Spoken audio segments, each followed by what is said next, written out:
এই ভিডিওটা আজকে শেয়ার করছি সেটা বুঝতেই পারছো অনেকদিন আগেকার ভিডিও। তার কারণ হচ্ছে ওখানে মা কালী রয়েছে আর এখানে মা কালীর প্রসাদ তৈরি করা হচ্ছে, খিচুড়ি রান্না করা হচ্ছে। অনেক দিন বাদেই আমি এই ভিডিওটা শেয়ার করলাম। গ্যালারি খুঁজতে খুঁজতে দেখলাম যে এই ভিডিওটা রয়েছে, সেই জন্যই তোমাদের সাথে শেয়ার করা। আর ভিড়টা একটু দেখো প্রসাদ খাওয়ার।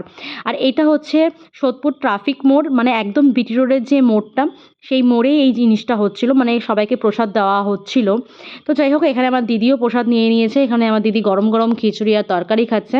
আর আজকের ভিডিওটার উদ্দেশ্য হচ্ছে এটাই, যে যাদের যাদের দিদি থাকে তারাই বুঝতে পারে সেটা দিদির মর্মটা কী। আমরা এখানে খিচুড়ি খাচ্ছি আর এখান থেকে মা কালীর বিসর্জন যাচ্ছিল আর কি। তো যাই হোক, আমার এক হাতে ফোন ছিল, এক হাতে খিচুড়ি খেতে পাচ্ছিলাম না, তাই দিদি বলল যে দে আমি খাইয়ে দিচ্ছি। তো দিদির খাওয়া হয়ে যাওয়ার পরে আমার প্লেটটাও দিদি নিয়ে নিল, নিয়ে আমাকে এবার খাইয়ে দিচ্ছে। দিদি, মা, বন্ধু, অ্যাডভাইজার যাই বলো না কেন, যাদের দিদি আছে তারা ছাড়া এই ফিলিংসটা কেউ শেয়ার করতে পারবে না। তো এই সুন্দর একটা ছোট্ট মুহূর্ত তোমাদের সাথে শেয়ার করলাম, যাতে সারা জীবন এই জিনিসটা থেকে যায়। এই ভিডিওটা যদি ভালো লেগে থাকে তাহলে প্লিজ আমার পাশে থেকো, লাইক করো আর কমেন্ট করে যেও।